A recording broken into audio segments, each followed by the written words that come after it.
Okay, so for this video, I want to show you a better way to sidechain.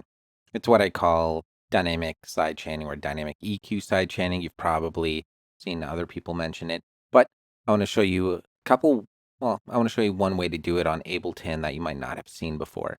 So traditionally, when it comes to sidechaining, actually, if if there's any of you who don't know what sidechaining is, first let's explain that. So sidechaining is essentially when a input volume reduces the output volume of something else.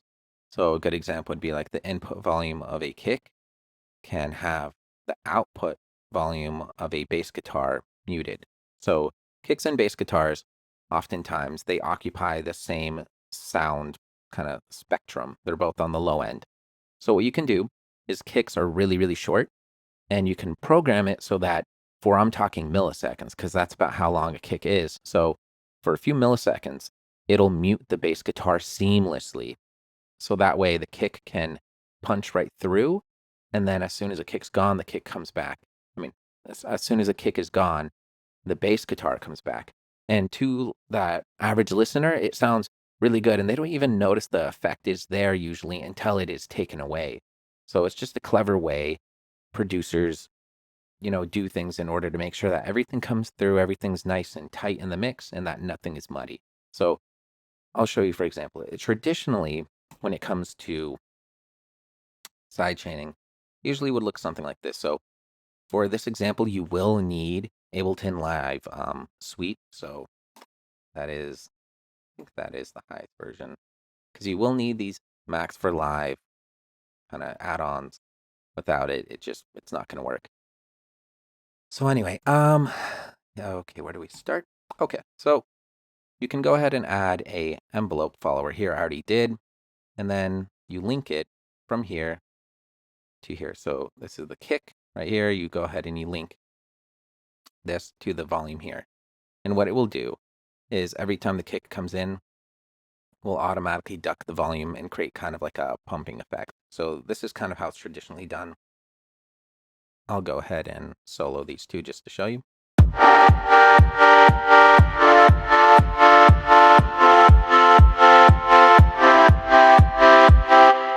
So you see right here how it's ducking in real time every time the kick comes in. So it's creating this nice pumping effect. And you can even exaggerate the pumping effect if you want. I'll go ahead and I'll crank this up. And you can even see right here the volume for the kick that's coming in and how it's affecting the volume for this synth. So here you go.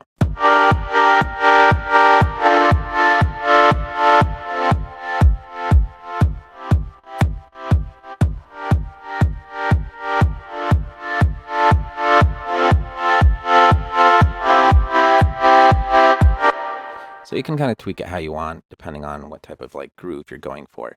So if you're making house music, like kind of what I have here, I just threw this together. So it's just for an example. For house music, this can work pretty well. It can create a nice pumping effect. But if you're doing something like, hip hop or maybe like some punk rock, you will not really need this effect. And one issue is that, at least in Ableton, if you want to link this to the volume of the synth, you can only link one thing. So let's say you wanted to link a kick and a clap. So like this clap, for example. You're not able to link both of those to the synth. But I know a workaround. It's really easy. Most people probably already know it. One workaround is you add a envelope follower to the clap as well. I already did, and I'm going to go ahead and turn it on real quick. And then what you do is you go on the audio effects and you add as many utility plugins to the synth as you want things to sidechain. So we'll add one utility for the kick and one for the clap. All we have to do real quick is disconnect it from the volume of the synth and instead connect it to the utility thing right here. And you do the same thing for the clap. And then make sure you readjust this percentage right here. So this is like the starting point. 85% is a default volume here, but it is not the default volume for the utility.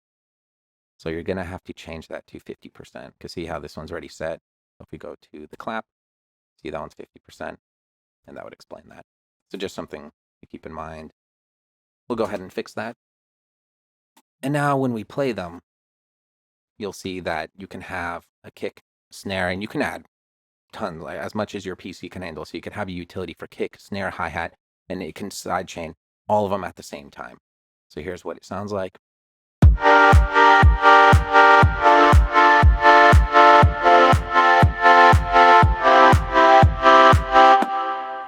So it works pretty well, creates a nice groove. But what I'm going to teach you, there's an even more advanced version. So a dynamic EQ sidechaining. If you've been paying attention to this EQ thing right here, you might have already gotten kind of some foreshadowing as to what exactly I'm going to show you. So let's say you're not making house music and you need something that doesn't necessarily even have that pumping effect. So one issue with this pumping effect is it ducks the whole volume of the synth. So, you know, if you really exaggerate it,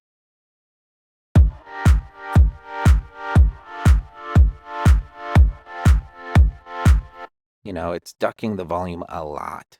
And what if we don't want the whole volume to duck? What if we just want a little piece of it?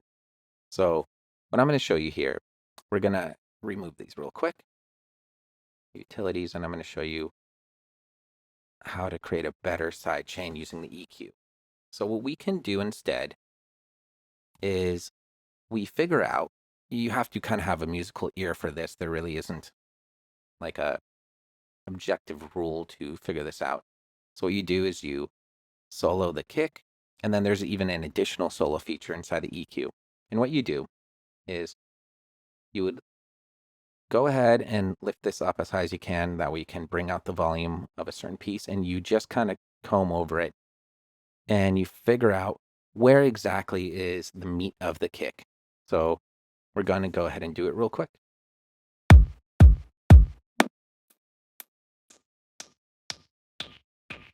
So it's not here. Getting closer.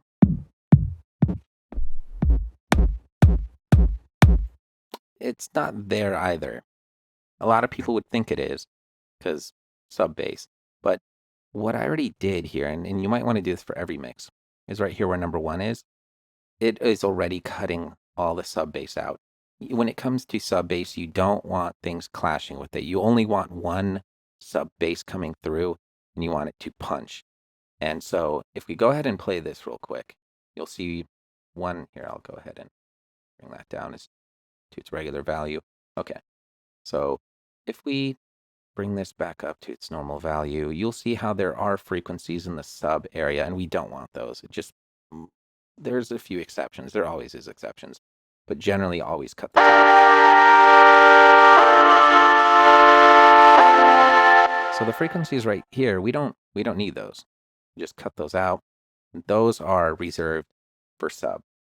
You can have things about above this line play that will interfere with the kick a little bit, but it's not a big deal. It's not really interfering with the sub, which is actually right about here.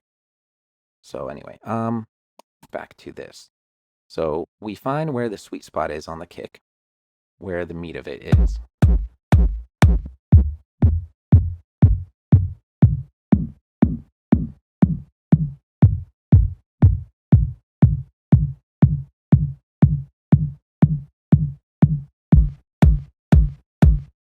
Okay, I would say it's right there. That's where the thump of the kick comes through. So keep in mind, when we swept, it was at 147. That's where the sweet spot is. So you go ahead and bring the volume back down. And then we map the kick to this synth right here. So number 2, click on number 2, and then click on the gain. So number 2, I already had it set at 147.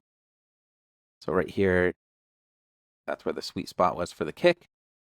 So we make sure that matches the sweet spot. And what you're doing is essentially every time the kick comes in, it will lower the volume just in that specific pocket. So here, I'll show you it.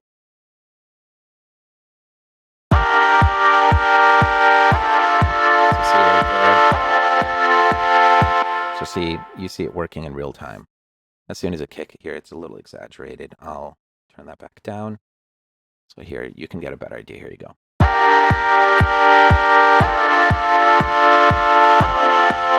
So every time that ducks, it's making room for the meat of the kick.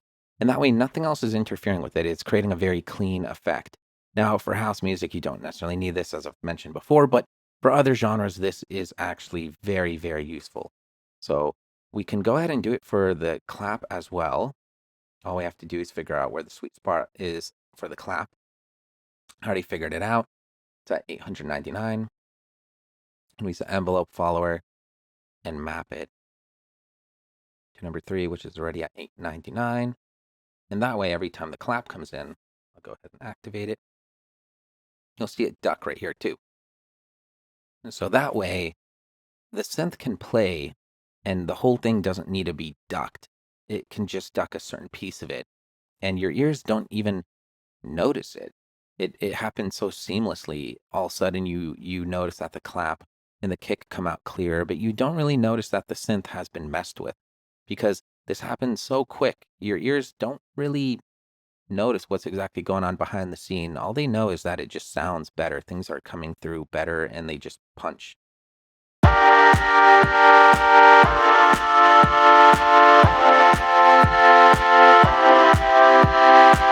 And as you can see, number 4 right here is also already connected to the hi-hat. So that one is pretty straightforward. Every time the hi-hat comes in, I'll go ahead and activate the hi-hat real quick. And you'll see that way it's behaving like it's doing in real time. And it takes so much work off having to go in there and trying to tweak these things. Once you just connect it with the envelope follower, it'll just do it for you every time it comes in. It just ducks the volume. And once you have that all set up, it just makes everything so much easier. And that way you can clean up your mix and make it just very, very tight and with very, very minimal muddy sounds. So if we play once more, you'll see the kick, the clap, and the hi-hat, all reducing the volume only in the areas where they sit most prominently.